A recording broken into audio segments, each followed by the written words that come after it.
నమస్కారం, welcome to one TV special focus. అంతా రామమయం, ఈ జగమంతా రామమయమని ఆనందంగా పాడుకున్నాం. ఇప్పుడు కాదండో ఈ గతంలో. ఆ రోజులు పోయాయి. ఇప్పుడంతా ఎవరి పని వారిదే. చిన్న చిన్న పొరపాట్లు జరిగిన ఉద్యోగాలు ఊస్టింగే. ఎంత జాగ్రత్తగా ఉద్యోగం చేసుకుంటే అంత మంచిది అనే లోకంలో ఉండిపోయారు. రాబో రోజులను గుర్తుపెట్టుకుని జాగ్రత్త పడుతున్నారు. కారణం ఏంటి? ఆర్టిఫిషియల్ ఇంటెలిజెన్స్ చాప కింద నీరులా వ్యాపిస్తోంది కాదు, ఎప్పుడో వ్యాపించింది కూడా. ఎప్పుడైతే ప్రపంచం స్మార్ట్ గా మారాలి అనుకుందో, ఎప్పుడైతే ఎలక్ట్రానిక్ పరికరాలను అందుబాటులోకి తీసుకురావాలని అనుకుందో, ఎప్పుడైతే ఆధునికత వైపు అడుగులు వేయాలని చూసిందో, అప్పుడే ఆర్టిఫిషియల్ ఇంటెలిజెన్స్ అడుగుపెట్టింది. ఈ భావన 20వ శతాబ్దం మధ్యలో ఆవిర్భవించినట్టు తెలుస్తోంది. 1956లో డార్ట్మౌత్ కాలేజీలో ఓ సదస్సులో ఏఐ అనే పదాన్ని అధికారికంగా మొదటిసారి ప్రయోగించారు. ఆ రోజుల్లో ఏఐ సాధారణ విషయాలను పరిష్కరించడానికి, చిన్న చిన్న గణిత సమస్యలను పరిష్కరించడానికి ఉపయోగించేవారు. అయితే 1970 నుంచి 1980 మధ్య కాలంలో ఏఐకి సంబంధించిన పరిశోధనలు నెమ్మదిగా సాగాయి. ఈ కాలాన్ని ఏఐ ఎంటర్ సీజన్ గా పరిశోధకులు పేర్కొన్నారు. 1980 తర్వాత కంప్యూటర్ వ్యవస్థలు ఎప్పుడైతే అందుబాటులోకి రావటం మొదలుపెట్టాయో అప్పటి నుంచి ఏఐలో వేగం పెరిగింది. అన్ని రంగాల్లోనూ ఏఐ అనుసరించడం మొదలుపెట్టింది. ఏఐ లేని రంగం ఇప్పుడు లేదని చెప్పాలి. వైద్య నుంచి వ్యవసాయం వరకు అన్ని రంగాల్లోనూ ఏఐ తన ముద్రను వేసింది. ఇప్పుడు మీకు ఒక చిన్న బెస్ట్ ఎగ్జాంపుల్ చెప్తాను. మన స్మార్ట్ ఫోన్ ఓపెన్ చేసేందుకు ఫేస్ ఐడి లేదా ఫింగర్ ప్రింట్ పెట్టుకుంటాం. ఫేస్ ఐడి పెట్టుకుంటే ఫోన్ ను ముఖం ముందు పెట్టుకుంటాం. సెకండ్ల వ్యవధిలో ఫోన్ అన్లాక్ అవుతుంది. ఈ సెకండ్ల లోపల మొబైల్ ఫోన్ లో ఎంత వర్క్ జరుగుతుందో మీరు ఎప్పుడైనా గమనించారా? ఎలా ఫోన్ అన్లాక్ అవుతుందో, ఎక్కడ ఎలా పనిచేస్తుందో చెబుతా వినండి. స్మార్ట్ ఫోన్ ముందు ఫేస్ పెట్టగానే మన ఫేస్ ను 3D రూపంలో చూస్తుంది. దాదాపు 30,000 ఇన్ఫ్రారెడ్ చుక్కలు మన ఫేస్ పై పడతాయి. ఇలా తీసిన ఫోటోను స్కానర్ లో స్టోర్ చేసిన ఫోటో ఒకటేనా కాదా అన్నది తెలుసుకోవటం కోసం స్మార్ట్ ఫోన్ లోని అల్గారిథం సెట్ చేస్తుంది. రెండు ఒక్కటే అని నిర్ధారించిన తర్వాత ఫోన్ అన్లాక్ అవుతుంది. ఈ తతంగమంతా నడిపించేది ఏఐనే. ఆర్టిఫిషియల్ ఇంటెలిజెన్స్ అడుగుపెట్టిన తర్వాత ప్రతిదీ స్మార్ట్ గా మారిపోయింది. అయితే ఏదైనా సరే పెరుగుట విరుగుట కొరకే అనే మాట ఏఐ విషయంలో ఏదో ఒకనాటికి నిజమవుతుంది. అప్పటి వరకు ఏఐని వాడక తప్పదు. ప్రస్తుతం ఏఐ వలన సంభవించే పరిణామాలేంటి, మనుషుల బతుకులు ఎలా మారబోతున్నాయి, ఏఐ వలన వచ్చే నష్టాలేంటి, లాభాలేంటి, ఇవి వివరంగా తెలుసుకుందాం.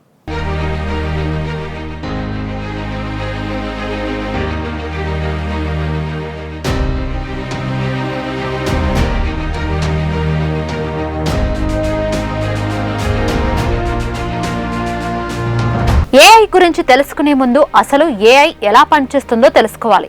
ఏఐ మనిషి మేధస్సును అనుకరించడానికి రూపొందించబడిన కంప్యూటర్ సిస్టమ్. ఇది రెండు ప్రధాన అంశాలపై ఆధారపడి పనిచేస్తుంది. ఒకటి మిషన్ లెర్నింగ్. దీనినే మనం యాంత్రిక అధ్యయనం అంటాం. ఈ మిషన్లు మనం ఇచ్చిన డేటా నుంచి ఏం కావాలో, ఎంత కావాలో అడిగిన ప్రశ్నలకు ఎలాంటి సమాధానాలు ఇవ్వాలో నేర్చుకుంటుంది. ఇలా తెలుసుకున్న డేటాను విశ్లేషించి ఆర్టిఫిషియల్ న్యూరల్ నెట్వర్క్స్ ద్వారా సమాధానం ఇస్తుంది లేదా సమాచారాన్ని అందిస్తుంది. ఇక రెండోది డీప్ లెర్నింగ్. తీసుకున్న సమాచారాన్ని నెట్వర్క్స్ కు చెందిన మ్యాథమెటికల్ మోడల్స్ డేటాను వివిధ రకాలుగా విభజించి విశ్లేషిస్తుంది. అంతేకాకుండా అడిగిన ప్రశ్నకు 4-5 రకాలైన సమాధానాలను, అదనపు సమాధానాలను కూడా అందించేలా సిద్ధమవుతుంది. డేటాను ఒకే చోట నుంచి కాకుండా వివిధ మాధ్యమాల నుంచి తీసుకుంటుంది. సంక్షిప్తంగా మనం అడిగిన ప్రశ్నకు అవసరమైన సమాధానం ఇచ్చే డేటాను ఏఐ క్షణాల వ్యవధిలో విశ్లేషించి అందిస్తుంది.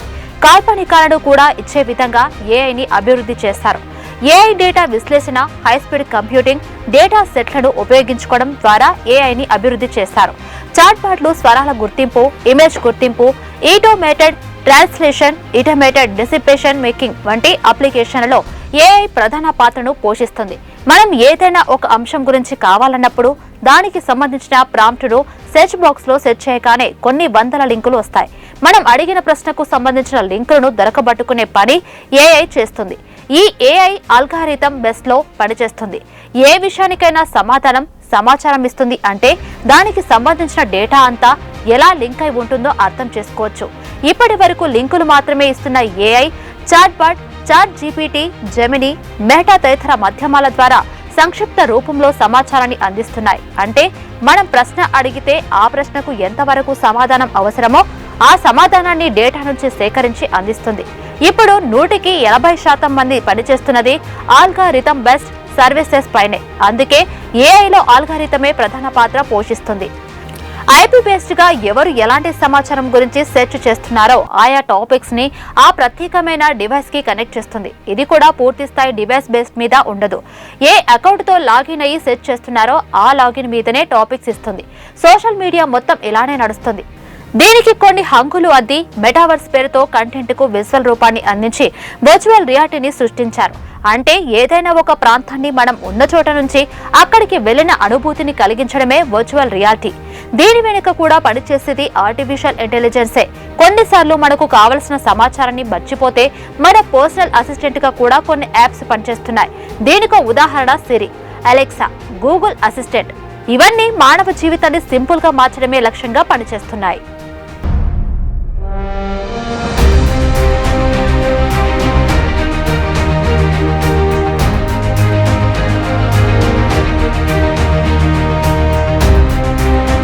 రాబోయే రోజుల్లో ఏఐతో విద్యారంగంలో పెను మార్పులు రాబోతున్నాయి. క్లాస్ రూమ్లకు వెళ్లాల్సిన అవసరం లేకుండా ఏఐ సహాయంతోనే ఉన్న చోట నుంచే చదువుకోవచ్చు. ఉద్యోగాల్లో కూడా ఏఐ పెను మార్పులు తీసుకురాబోతుంది. ఇంటర్వ్యూలు చాట్బాట్ల సహాయంతో చేస్తున్నారు. వైద్య రంగంలో కీలక ఆపరేషన్లు, మందుల తయారీలోనూ, ఆయుధాల తయారీలోనూ, యుద్ధ రంగంలోనూ, వ్యాపారంలోనూ, వ్యవసాయంలోనూ ఏఐ కీలక పాత్ర పోషిస్తుంది. ఇప్పుడు ఏఐ లేని రంగం లేదని చెప్పాలి. ఇంత వేగంగా అభివృద్ధి చెందుతున్న ఏఐని వినియోగించుకుంటే ప్రపంచం ఎలా ఉండబోతుంది అన్నది ఆసక్తికరం. 100 మంది చేసే పనిని ఒక ఏఐ చేస్తుంది. ఆటోమేషన్ చేస్తూ పనిలో వేగాన్ని పెంచుతుంది, ఫలితాలను కూడా పెంచుతుంది. తద్వారా ఉద్యోగాల్లో మార్పులు రావచ్చు. వినియోగదారుల అవసరాలను దృష్టిలో ఉంచుకొని దానికి అనుగుణంగా సేవలు అందించేందుకు ఏఐ ఉపయోగపడుతుంది. డ్రైవర్ లేకుండానే వాహనాలను నడిచేలా డిజైన్ చేస్తున్నారు. ఇంట్లో పనులు చేసేందుకు రోబోలు అందుబాటులోకి వచ్చాయి. ఇక పరిష్కారం కాని ఎన్నో సమస్యలను ఏఐ పరిష్కరిస్తుంది. జటిలమైన లెక్కలు, పెద్ద మొత్తంలో డేటా విశ్లేషణ, సాంకేతిక వివరాల మేనేజ్మెంట్ వంటి పనులు ఏఐతో సులభంగా, సమర్థవంతంగా పూర్తవుతాయి. వైద్య రంగంలో విప్లవాత్మక మార్పులను తెస్తుంది. ఇది రోగ నిర్ధారణ, వైద్య విశ్లేషణ, స్మార్ట్ డయాగ్నోస్టిక్ టూల్స్ వంటి వాటిలో కీలక పాత్ర పోషిస్తుంది. ఏఐ ఆధారిత అప్లికేషన్లు రోగులను ముందుగానే గుర్తించడం, చికిత్సను అందించడం ద్వారా వైద్య సేవలను మెరుగుపరుస్తాయి. ఏఐతో ఎన్ని ఉపయోగాలున్నాయో నష్టాలు కూడా అంతే ఉన్నాయి. ఆటోమేషన్ వల్ల కొంతమంది పనులను, ముఖ్యంగా పునరావృత్తి పనులను చేసే ఉద్యోగులను అవసరం లేకుండా చేస్తుంది.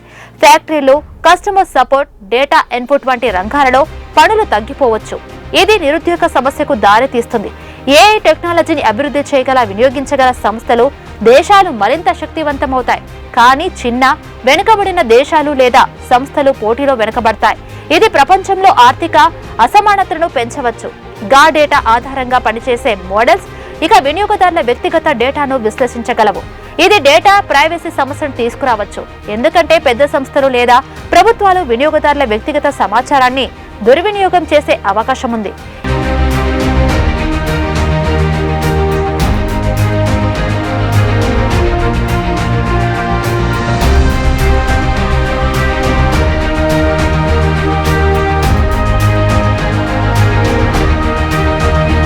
ఏఐ వ్యవస్థలు ఎప్పుడు నైతికతంగా, న్యాయంగా పనిచేస్తాయో అన్నది ఒక ముఖ్యమైన ప్రశ్న. ఉదాహరణకు, స్వతంత్రంగా పనిచేసే ఏఐ ఆధారిత వాహనాలు ప్రమాదం జరిగినప్పుడు ఎవరి బాధ్యత అనే అంశం స్పష్టంగా ఉండదు. అలాగే ఏఐని అపోహలు, పక్షపాతాలు కలిగిన డేటాతో శిక్షణ ఇస్తే దాని వలన ఎంత నష్టం సంభవిస్తుందో అంచనా వేయడం చాలా కష్టమవుతుంది.